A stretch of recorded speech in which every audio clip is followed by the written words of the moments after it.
He had once believed that music was eternal, that a melody once born would outlive everything, fame, failure, even the man who played it. For years, the guitar was his anchor. On stage, under the hot wash of lights, he poured his soul into strings that sang of youth, rebellion, and longing. Fans screamed his name, newspapers praised his skill, and for a brief shining moment, he believed he had outrun every shadow of doubt that had ever followed him.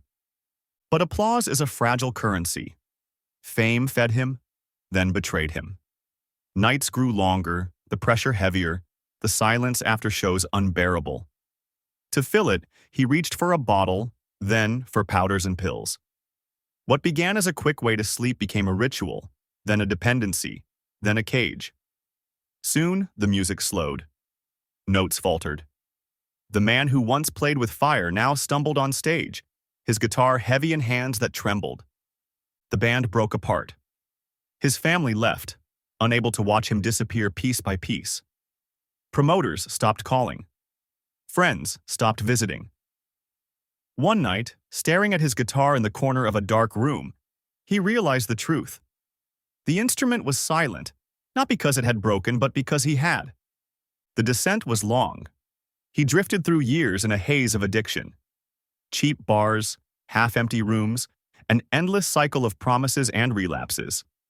He pawned his instruments one by one until only one remained, the guitar that had carried him from his first chords to his last stage.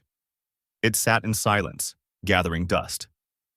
His second chance began in the most unlikely of places, a rehab program where counselors used art as therapy. They asked if anyone knew music. He raised his hand slowly, ashamed, but they placed a battered guitar in his lap. His fingers stumbled on the strings, rusty and unsure.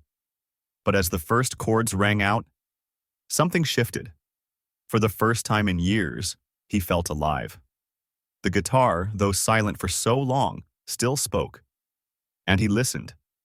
He began playing daily, rediscovering songs he thought lost. Other patients gathered around him, asking him to teach them simple chords. He showed them how to press strings, how to let rhythm guide breath, how to let sound replace sorrow. In their eyes, he saw something he had forgotten: hope. When he left rehab, he carried two things: sobriety and the guitar. He moved into a small apartment, worked odd jobs, and played at night. Not in bars, but in community centers, shelters, anywhere someone wanted to listen. Slowly, he rebuilt his life, not with fame, but with purpose.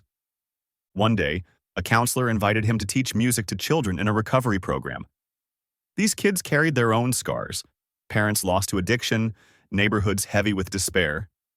He hesitated, wondering if he was worthy. But when he entered the classroom, guitar in hand, the silence broke. The children leaned forward, wide-eyed. He strummed, softly at first, then stronger.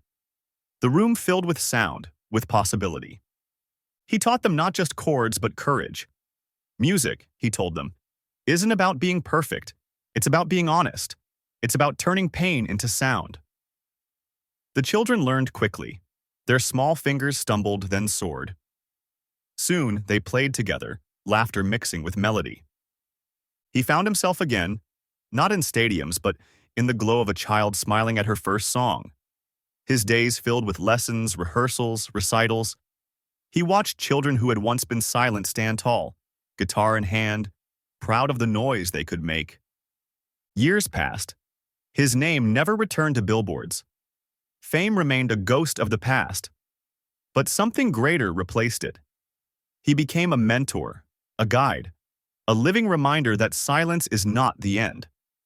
His guitar, once abandoned, now played every day, not for crowds but for futures.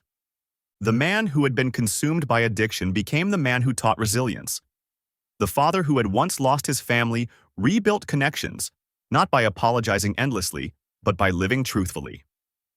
His children returned, slowly at first, then fully. They watched him teach and saw a man reborn. Every evening he places his guitar gently in its case, a ritual of gratitude. He knows it could have remained silent forever. He knows he could have too.